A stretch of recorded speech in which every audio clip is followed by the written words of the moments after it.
আজকে এটা প্রলয় ছবির যে ডান্স সিকোয়েন্স মানে অ্যাক্টিং পোর্শনের পরে এটা হচ্ছে একটা আইটেম সং।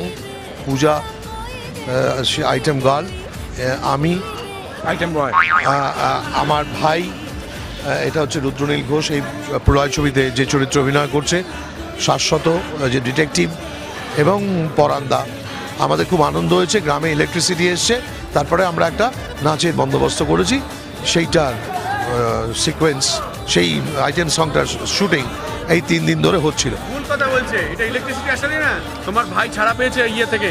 না, ইলেকট্রিসিটি এসেছিল না তা না না, গন্ডগোলটা যাক সামলে দিয়েছি। সুপ্রিয়দার খেয়াল ছিল না, আসলে আমাদের ফ্লোরে যেখানে শুটিং হয়েছে ভারতলক্ষ্মী স্টুডিওতে, ওখানে একটা ইলেকট্রিকের প্রবলেম চলছিল। তো সুপ্রিয়দা ভেবেছেন যে গল্প অনুযায়ী আমাদের ইলেকট্রিসিটি ওইখান থেকে আনা হয়েছে গল্প। রাজীবকে বলেছি, রাজীব সুপ্রিয় দত্তর মতো একজন বাজে একটা কোনো নিস না।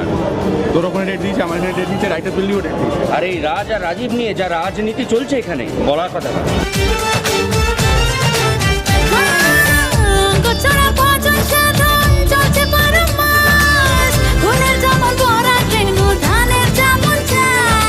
আজকের এই যে আইটেম সং আপনারা দেখবেন ছবি গিয়ে প্রলয় আপনারা দেখতে পাবেন, সেই প্রলয়ের আইটেম সঙের শুটিং এই 3 দিন ধরে আজকে শেষ হলো। এবং সবথেকে বড় কথা যেটা, সেটা হচ্ছে যে এই প্রথম আর কি যেটা দেখতে পাওয়া গেল, এত সিডাক্টিভ ওয়েতে অ্যান্ড এত ম্যাচিওর একটা ওয়েতে অ্যান্ড ক্রিয়েটিভ ওয়েতে সুপ্রিয় দত্ত যেভাবে আইটেম করলেন, সেখানে আমার নিজের মনে হয়েছিল যে ওয়াই পূজায় কোনো দরকারই পড়তো না।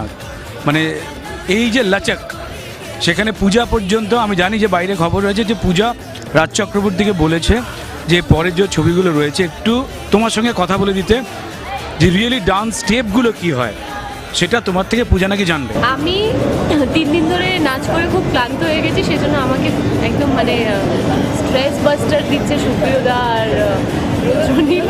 এখন আমি দাঁড়িয়ে ওদের ডান্স এনজয় করছি। 3 দিন ধরে ওরা বসে আমার নাচ দেখছিল। আজকে 3 দিনের নাচটা একাই, একদিনে আজকে সুপ্রিয়দা নাচছে। তো আমি একটু টিপসও নেবো সুপ্রিয়দার থেকে, সেই জন্য দাঁড়িয়ে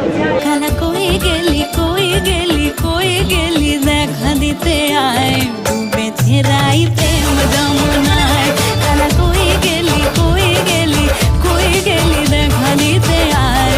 যেটা আমার পয়েন্ট সেটা হচ্ছে যে অভিনয়ের যে পোর্শন, যেখানে অভিনেতাকে অভিনয় করতে হয় শব্দ দিয়ে, শরীর দিয়ে, চোখ দিয়ে, গাল দিয়ে, সেটা একটা আলাদা বিষয়। এটা গাল দিয়ে, সেটা একটা আলাদা বিষয়।